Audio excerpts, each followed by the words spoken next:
ಸಂಪುಟ ವಿಸ್ತರಣೆಗೆ ಕ್ಷಣಗಣನೆ ಶುರುವಾಯ್ತಾ? ಅಂತೂ ಇಂತೂ ಸಂಪುಟ ವಿಸ್ತರಣೆಯಾಗುವಂತಹ ಆ ಕಾಲ ಬಂತ. ಲೋಕಭವನಕ್ಕಂತೂ ಅಧಿಕೃತವಾಗಿ ಮಾಹಿತಿ ರವಾನೆಯಾಗಿದೆ. ಪ್ರಮಾಣ ವಚನಕ್ಕೆ ಸಿದ್ಧತೆ ನಡೆಸುವಂತೆ ಅಧಿಕೃತ ಮಾಹಿತಿ ರವಾನೆಯಾಗಿದ್ದು, ಇವತ್ತು ಸಚಿವರ ಪ್ರಮಾಣ ವಚನ ಎನ್ನುವ ಮಾಹಿತಿ ರವಾನೆಯಾಗಿದೆ. ಮುಖ್ಯಮಂತ್ರಿ ಕಚೇರಿಯಿಂದ ಲೋಕಭವನಕ್ಕೆ ರವಾನೆಯಾದಂತಹ ಅಧಿಕೃತ ಮಾಹಿತಿ. ಲೋಕಭವನ ಕಾರ್ಯದರ್ಶಿಗೆ ಮಾಹಿತಿಯನ್ನ ರವಾನಿಸಲಾಗಿದೆ. ಅಂದ್ರೆ ಸಂಪುಟ ಸರ್ಕಸ್ಗೆ ತೆರೆ ಬೀಳುತ್ತಾ? ಎಸ್, ಪ್ರಮುಖವಾಗಿ ಈಗ ಎಲ್ಲರೂ ಕಾಯ್ತಾ ಇರುವಂಥದ್ದು ಹೈಕಮಾಂಡ್ ಆ ಪಟ್ಟಿಯನ್ನ ಕಳಿಸೋದು ಯಾವಾಗ ಅಂತ. ಈಗಾಗಲೇ ರಾಹುಲ್ ಗಾಂಧಿ ಖರ್ಗೆ ನಿವಾಸದಲ್ಲಿ ವಿಸ್ತೃತವಾದಂತಹ ಚರ್ಚೆಯನ್ನು ನಡೆಸಿ ತೆರಳುತ್ತಾ ಇದ್ದಾರೆ. ಹಾಗಿದ್ರೆ ಪಟ್ಟಿ ಸಿದ್ಧ ಆಗಿದೆಯಾ? ಈಗದು ಅಧಿಕೃತವಾಗಿ ರವಾನೆಯಾಗತ್ತಾ? ಪ್ರಮಾಣ ವಚನಕ್ಕೆ ರಾಜ್ಯಪಾಲರು ಕೂಡ ಸಮಯ ಮೀಸಲಿಟ್ಟಿದ್ದಾರೆ. ಇವತ್ತು ಸಂಜೆ ಪ್ರಮಾಣ ವಚನಕ್ಕೆ ಸಮಯವನ್ನ ಮೀಸಲಿಡಲಾಗಿದೆ. ಅಧಿಕೃತವಾಗಿ ಲೋಕಭವನಕ್ಕೆ ಮಾಹಿತಿ ರವಾನೆಯಾಗಿದೆ. ಜೊತೆಗೆ ರಾಜ್ಯಪಾಲರು ಕೂಡ ಪ್ರಮಾಣ ವಚನಕ್ಕೆ ಸಮಯ ಮೀಸಲಿಟ್ಟಿದ್ದಾರೆ. ಆದರೆ ಇನ್ನೂ ಫೈನಲ್ ಪಟ್ಟಿ ಅಧಿಕೃತವಾಗಿ ರಾಜ್ಯಕ್ಕೆ ಸಿಕ್ಕಂತೆ ಕಂಡು ಬರ್ತಾ ಇಲ್ಲ. ಆದರೆ ಪ್ರಮಾಣ ವಚನ ಕಾರ್ಯಕ್ರಮಕ್ಕೆ ಮಾತ್ರ ಎಲ್ಲಾ ಸಕಲ ಸಿದ್ಧತೆಗಳು ಕೂಡ ಆಗಿದೆ. ಹಾಗಿದ್ರೆ ಪಟ್ಟಿ ಸಿದ್ಧ ಆಯ್ತಾ? ಇನ್ನೇನು ರವಾನೆಯಾಗತ್ತಾ? ಕೈ ಹೈಕಮಾಂಡ್ ನಾಯಕರು ವಿಸ್ತೃತವಾಗಿ ಚರ್ಚೆ ಮಾಡಿದ್ರು. ಸಂಜೆಯೇ ನೂತನ ಸಚಿವರ ಪ್ರಮಾಣ ವಚನಕ್ಕೆ ಸಿದ್ಧತೆ. ಅಂದ್ರೆ ಯಾವುದೇ ಕ್ಷಣದಲ್ಲಿ ಹೈಕಮಾಂಡ್ನಿಂದ ಪಟ್ಟಿ ರವಾನೆಯಾಗತ್ತೆ. ಆ ಪಟ್ಟಿಗಾಗಿ ಸಿಎಂ ಡಿಕೆ ಶಿವಕುಮಾರ್ ಕಾದು ಕುಳಿತಿದ್ದಾರೆ. ಸಚಿವರ ಪಟ್ಟಿ ಸಿಎಂ ಕೈ ಸೇರ್ತಾ ಇದ್ದಂತೆ ಲೋಕಭವನಕ್ಕೆ ರವಾನೆಯಾಗತ್ತೆ. ಜೊತೆಗೆ ಸಿಎಂ ಡಿಕೆ ಶಿವಕುಮಾರ್ ಕೂಡ ಇವತ್ತು ಇಡೀ ದಿನವನ್ನ ಕಾಯ್ದಿರಿಸಿದ್ದಾರೆ. ಯಾವ ಕಾರ್ಯಕ್ರಮವನ್ನು ಕೂಡ ಹಮ್ಮಿಕೊಂಡಿಲ್ಲ. ಇದೇ ಕಾರ್ಯಕ್ಕಾಗಿ ತಮ್ಮ ಸಮಯವನ್ನ ಮೀಸಲಿಟ್ಟಿದ್ದಾರೆ. ಲೋಕಭವನಕ್ಕೂ ಕೂಡ ಮಾಹಿತಿ ರವಾನಿಸಿದ್ದಾರೆ. ರಾಜ್ಯಪಾಲರು ಕೂಡ ಪ್ರಮಾಣ ವಚನಕ್ಕೆ ಸಮಯ ಮೀಸಲಿಟ್ಟಿದ್ದಾರೆ. ಇನ್ನೇನಿದ್ರು ಪಟ್ಟಿ ಬರೋದೊಂದೇ ಬಾಕಿ ಅಂತ ಅನಿಸ್ತಾ ಇದೆ. ಕೆಲವೇ ಕ್ಷಣಗಳಲ್ಲಿ ಖರ್ಗೆ ನಿವಾಸದಲ್ಲಿ ಸಭೆ. ದೆಹಲಿಯ ಮಲ್ಲಿಕಾರ್ಜುನ್ ಖರ್ಗೆ ಅವರ ನಿವಾಸದಲ್ಲಿ ಸಭೆ. ಸಚಿವರ ಪಟ್ಟಿ ಫೈನಲ್ ಸಂಬಂಧ ವರಿಷ್ಠರು ಮಾತುಕತೆ ನಡೆಸ್ತಾರೆ. ಮಲ್ಲಿಕಾರ್ಜುನ್ ಖರ್ಗೆ, ರಾಹುಲ್ ಗಾಂಧಿ, ವೇಣುಗೋಪಾಲ್ ಸುರ್ಜೇವಾಲಾ ಈ ಸಭೆಯಲ್ಲಿ ಭಾಗಿಯಾಗ್ತಾ ಇದ್ದು ಪಟ್ಟಿ ಅಂತಿಮಗೊಳಿಸಿ ಇನ್ನೇನು ಕೆಲವೇ ಹೊತ್ತಿನಲ್ಲಿ ರವಾನಿಸಲಿದ್ದಾರೆ. ಸಿಎಂ ಡಿಕೆ ಶಿವಕುಮಾರ್ಗೆ ಕಾಂಗ್ರೆಸ್ ವರಿಷ್ಠರು ಆ ಪಟ್ಟಿಯನ್ನು ರವಾನಿಸ್ತಾರೆ. ಅದಾಗ್ತಾ ಇದ್ದಂತೆ ಆ ಪಟ್ಟಿ ರಾಜ್ಯಪಾಲರಿಗೆ ಲೋಕಭವನಕ್ಕೆ ರವಾನೆಯಾಗತ್ತೆ. ನಂತರ ಸಂಜೆ ಪ್ರಮಾಣ ವಚನ ಕಾರ್ಯಕ್ರಮಕ್ಕೆ ಈಗಾಗಲೇ ಸಮಯ ಕೂಡ ಮೀಸಲಿಡಲಾಗಿದೆ.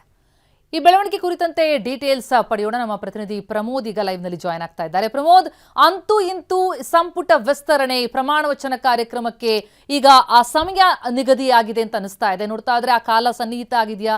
ಪಟ್ಟಿ ಇನ್ನೇನು ಬರುತ್ತೆ ಅಂತ ಹೇಳ್ತಾ ಇದ್ದಾರೆ. ಹಾಗಿದ್ರೆ ಇನ್ನೇನು ಕೆಲವೇ ಹೊತ್ತಿನಲ್ಲಿ ರವಾನೆಗೆ ಆಗುತ್ತಾ? ಇಷ್ಟು ಸರ್ಕಸ್ ಬಳಿಕ ಕೊನೆಗೂ ಆ ಕ್ಷಣ ಬಂದಿದೆ ಅಂತ ಅನಿಸ್ತಿದ್ಯಾ?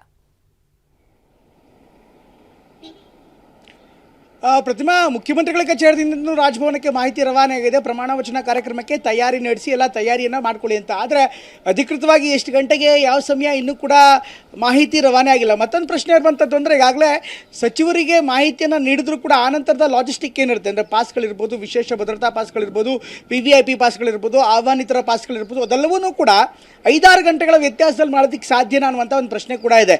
ಈಗಾಗಲೇ ರಾಜಭವನದ ಅಧಿಕಾರಿಗಳು ಎಲ್ಲವನ್ನೂ ಕೂಡ ರೆಡಿಯಾಗಿ ಇಟ್ಕೊಂಡಿದ್ದಾರೆ. ಪಾಸ್ಗಳು ಕೂಡ ರೆಡಿ ಆಗಿದೆ. ದಿನಾಂಕವನ್ನು ಮುದ್ರಣ ಮಾಡಿ ಅದನ್ನು ಕಳಿಸೋದಷ್ಟೇ ಬಾಕಿ ಅನ್ನುವಂಥ ಮಾಹಿತಿ ಲಭ್ಯವಾಗ್ತಾ ಇದೆ. ಅಟ್ ದ ಸೇಮ್ ಟೈಮ್ ಭದ್ರತೆಗೆ ಸಂಬಂಧಪಟ್ಟಂತೆ ಈಗಾಗಲೇ ಪೊಲೀಸ್ ಇಲಾಖೆ ಕೂಡ ರಾಜಭವನದ ಸುತ್ತಮುತ್ತ ಮಾಹಿತಿಯನ್ನು ಈಗಾಗಲೇ ನೀಡಿದೆ. ಜೊತೆಗೆ ಭದ್ರತಾ ಕೆಲಸವನ್ನು ಕೂಡ ಈಗಾಗಲೇ ಮಾಡ್ತಾ ಇದೆ. ಈ ಎಲ್ಲ ಬೆಳವಣಿಗೆಗಳ ನಡುವೆ ರಾಜಭವನದ ಅಧಿಕಾರಿಗಳು ಕೂಡ ವೇದಿಕೆ ಇರ್ಬೋದು, ಮುಂಭಾಗದ ಆಸನ ಇರ್ಬೋದು, ಅದಕ್ಕೆ ಬೇಕಾದಂಥ ಎಲ್ಲ ವ್ಯವಸ್ಥೆಯನ್ನು, ಪ್ರಮಾಣ ವಚನ ಕಾರ್ಯಕ್ರಮಕ್ಕೆ ಬೇಕಾದಂಥ ಎಲ್ಲ ವ್ಯವಸ್ಥೆಯನ್ನು ಇದೀಗಲೇ ಮಾಡಾಗಿದೆ. ಅಂದರೆ ಇದನ್ನು ವಿಳಂಬ ಏನೂ ಮಾಡ್ತಾ ಇಲ್ಲ. ಕಳೆದ ಒಂದು ವಾರದಿಂದ ನಿರಂತರವಾಗಿ ಇಂಥ ಸುದ್ದಿಗಳು ಹರಿದಾಡ್ತಾ ಇರುವಂಥ ಹಿನ್ನೆಲೆಯಲ್ಲಿ ರಾಜ್ಯಪಾಲರ ಕಚೇರಿ ಕೂಡ ಈಗಾಗಲೇ ಎಲ್ಲ ತಯಾರಿಯನ್ನು ನಡೆಸಿದೆ. ಆದರೆ ಈ ಸಮಯಕ್ಕೆ ಸಂಬಂಧಪಟ್ಟಂತೆ ಇನ್ನೂ ಕೂಡ ಅಧಿಕೃತವಾಗಿ ಮಾಹಿತಿ ರವಾನೆ ಆಗಿಲ್ಲ. 4 ಗಂಟೆಗಾಗತ್ತೋ, 5 ಗಂಟೆಗಾಗತ್ತೋ ಅಥವಾ 6 ಗಂಟೆಗಾಗತ್ತೋ ಅಂತ. ಒಂದು ವೇಳೆ 10 ಗಂಟೆ ಅಥವಾ 11 ಗಂಟೆ ನಂತರ ಏನಾದರೂ ಪಟ್ಟಿ ಬಂದಿದ್ದೆ ಆದರೆ ಸಹಜವಾಗಿ ಸ್ವಲ್ಪ ವಿಳಂಬವಾಗುವಂಥ ಸಾಧ್ಯತೆ ಇರುತ್ತೆ. ಯಾಕೆಂದರೆ ಎಲ್ಲ ಶಾಸಕರು ಬರಬೇಕು, ಅಟ್ ದ ಸೇಮ್ ಟೈಮ್ ಅವ್ರ ಕುಟುಂಬಸ್ಥರು ಬರುವಂಥದ್ದಿರುತ್ತೆ. ಹಾಗೆಯೇ ಅವರ ಬೆಂಬಲಿಗರನ್ನು ಕೂಡ ಕರೆಸಬೇಕಾಗತ್ತೆ. ಎಲ್ಲ ಬೆಳವಣಿಗೆಗಳ ಹಿನ್ನೆಲೆಯಲ್ಲಿ ಸ್ವಲ್ಪ ವಿಳಂಬವಾಗುವಂಥ ಸಾಧ್ಯತೆ ಇದೆ. ಎನಿವೆ ಇವತ್ತಾಗತ್ತೆ ಅಂತ ನಿರೀಕ್ಷೆ ಇದೆ. ಒಂದು ವೇಳೆ ಇವತ್ತಾಗಿಲ್ಲ ಅಂದರೆ ಬಹುಶಃ ಬುಧವಾರ ಆಗ್ಬೋದು ಅನ್ನುವಂಥ ಮಾಹಿತಿ ಕೂಡ ಇದೆ. ಯಾಕೆಂದರೆ ನಾಳೆ ಮಂಗಳವಾರ ಮಂಗಳವಾರ ಸಾಂಪ್ರದಾಯಿಕವಾಗಿ ಮಂಗಳವಾರ ದಿನ ಯಾವ ಶುಭ ಕಾರ್ಯಕ್ರಮಗಳನ್ನು ಮಾಡಲ್ಲ ಈ ಭಾಗದಲ್ಲಿ, ಪ್ರಮುಖವಾಗಿ ಹಳೆ ಮೈಸೂರು ಭಾಗದಲ್ಲಿ ಇರುವಂಥ ವಾಡಿಕೆ. ಈ ಕಾರಣಕ್ಕೋಸ್ಕರ ಬುಧವಾರ ಆಗಬೇಕಾಗತ್ತೆ. ಬಟ್ ಈಗಾಗಲೇ ಕಮ್ಯುನಿಕೇಟ್ ಆಗಿರುವಂಥ ಹಿನ್ನೆಲೆಯಲ್ಲಿ, ಮುಖ್ಯಮಂತ್ರಿಗಳ ಕಚೇರಿಯಿಂದ ರಾಜಭವನಕ್ಕೆ ಮಾಹಿತಿ ರವಾನೆ ಆಗಿರುವಂಥ ಹಿನ್ನೆಲೆಯಲ್ಲಿ ಇವತ್ತೇ ಕಾರ್ಯಕ್ರಮ ನೆರವೇರಬಹುದು ಅಂತ ಒಂದು ನಿರೀಕ್ಷೆ ಇದೆ. ಪ್ರತಿಭಾ. ಎಸ್, ಥ್ಯಾಂಕ್ ಯು ಪ್ರಮೋದ್ ತಮ್ಮೆಲ್ಲ ಮಾಹಿತಿಗೆ. ಎಲ್ಲ ಸಿದ್ಧತೆಗಳು ಕೂಡ ಆಗಿದೆ. ಇಂಥ ಸಂದರ್ಭದಲ್ಲಿ ಒಕ್ಕಲಿಗರಿಗೆ ಹೆಚ್ಚಿನ ಸಚಿವ ಸ್ಥಾನ ಕೊಡುವಂತೆ ಮನವಿ. ಸ್ಫಟಿಕಪುರಿ ಮಹಾಸಂಸ್ಥಾನ ಮಠದ ನಂಜಾವಧೂತ ಶ್ರೀಗಳ ಮನವಿ. ಒಕ್ಕಲಿಗ ಸಮುದಾಯಕ್ಕೆ ಏನಿಲ್ಲ ಅಂದ್ರೂ 6 ರಿಂದ 7 ಸಚಿವ ಸ್ಥಾನ ಕೊಡಬೇಕು. ಓರ್ವ ಒಕ್ಕಲಿಗ ಮಹಿಳೆಗೂ ಕೂಡ ಸಚಿವ ಸ್ಥಾನ ಕೊಡಬೇಕು. ಹೀಗಂತ ಹೈಕಮಾಂಡ್ಗೆ ಮನವಿ ಮಾಡ್ತೇವೆ ಅಂತ ಶ್ರೀಗಳು ತಿಳಿಸಿದ್ದಾರೆ.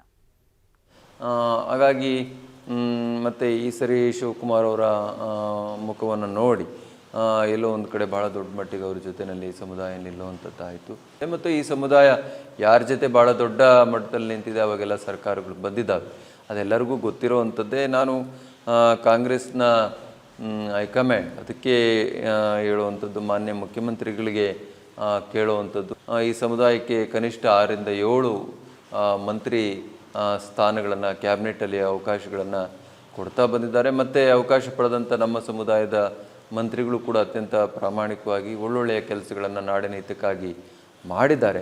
ಹಾಗಾಗಿ ಈ ಸರಿನೂ ಕೂಡ 6 ರಿಂದ 7 ಜನ ಮಂತ್ರಿಗಳಿಗೆ ಅವಕಾಶ ಕೊಡಬೇಕು. ಈ ಸರಿ ಯುವಕರನ್ನು ಮತ್ತು ಹಿರಿಯರನ್ನು ಗುರುತಿಸೋದ್ರ ಜೊತೆಗೆ ಯಾರಾದರೂ ಒಬ್ಬರು ಮಹಿಳೆಗೆ, ಬಹುಶಃ ಆರತಿ ಕೃಷ್ಣ ಅವರು ಅವ್ರ ಜೊತೆಗೆ ಯಾರಿದ್ದಾರೆ ಗೊತ್ತಾಗಲಿಲ್ಲ, ಹಾಗಾಗಿ ಅವರ ಸೇವಾ ಹಿನ್ನೆಲೆಯನ್ನು ಗುರುತಿಸಿ ಒಬ್ಬ ಹೆಣ್ಣುಮಗಳಿಗೆ ಸಚಿವ ಸಂಪುಟದಲ್ಲಿ ನಮ್ಮ ಸಮುದಾಯದಲ್ಲಿ ಗುರುತಿಸಿ ಕೊಡಬೇಕು. ಒಕ್ಕಲಿಗ ಸಮುದಾಯ ಬಹಳ ದೊಡ್ಡ ಸಮುದಾಯ.